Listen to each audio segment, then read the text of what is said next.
Саламатсыздар. Бұл Ақтөбе, бұрынғы Целиноград. Мен бұл жерге бәрін пайда таппаған, бәрі шебер бір ауру 2, 3, 4 болып кеткен. Бұл дәрінің қандай зиян екенін білетіндер. Солнайлар жиналып мені шақырады. Өзі доктормын, бірақ дәріс емдеймін. Мен Украинаға барамын, Белоруссия, Молдова, Россия, Қазақстан, Өзбекстан. Қазір Ақтөбедемін. Міне бұл триатлон паркі, триатлон. Міне берді көп адамдар маған ұнағаны таңертең осы жерге занимация қылуға келеді екен.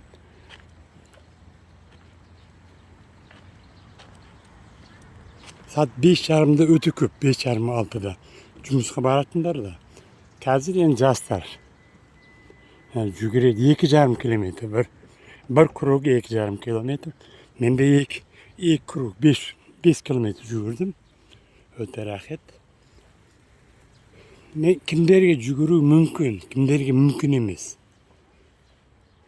Bir ауыз өзімнің айтып бермекшімін. Адамдар бар, сәл дәулем шықты дейді, ауырып қалдым дейді, мазам жоқ дейді, бірден шығып, бірден жүгіреді. Мен көргенмін онда адамдардың. Құлап қалған, есін білмей қалған. Сол бар өзіне қарамай жүгіріп, құлап тұрмай қалғандар да бар. Болып тұрады, нагрузкасын білмейді денесіге. Соның үшін қандай адам жүгіру үшін қандай жағдайда болу керек адам. Бір не ғой, бір мәслихат бұл. 3 деңгейге қарау керек. Ең біріншісі, шыққанда демалғанды тексеріп көру керек. Балам, 1 минут не қасың ба? Міне видеоға 1 минут. Айнала деді. Мен де қаттық. Мына қарам, біріншісі. Мені тексеріп көру тиіс. Оң жағында бұрның тықылған ма, жүгіруге болмайды онда. Не дегенде оң жақтан күш, прана дейді, жизнь энергия дейді, оң жақтан кіреді ол. Көп жақты олап, бұрынны ашып алып, оң жақтан демалатын кезде оны жүгіруге болады. Кейін екіншісі, мана вишну мудра дейді. Мана демалады да қысады. Демал, ауызда жоқ. 15 секунд, минимум 15 секунд болмаса жүгіру болмайды. Значит, бұл не дейді? Ол запас. Ол адамда запас энергия ол аз деген болады. Кейін жүгірудің алдын санау керек. 1 минутта қанша рет демаласын, дем шығарасын. Демалғанда 15 болды ма? 12, 15, 20 ма? 1 минутта 15 демалып шығару болып жатыр ма? Оны жүгіріп болмайды. 15-тен төмен болса, онда жай жүгіруге болады.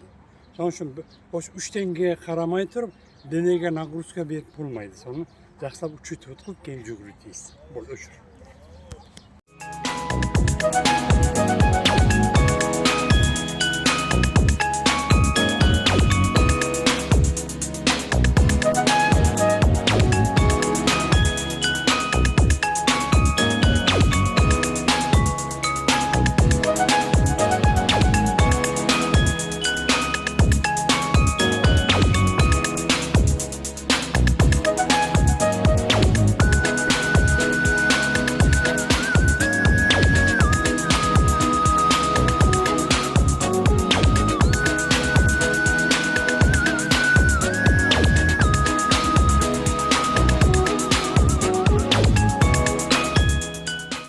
Несколько лет я занимаюсь на курсах дыхания Абдулкасыма Ирисбаева.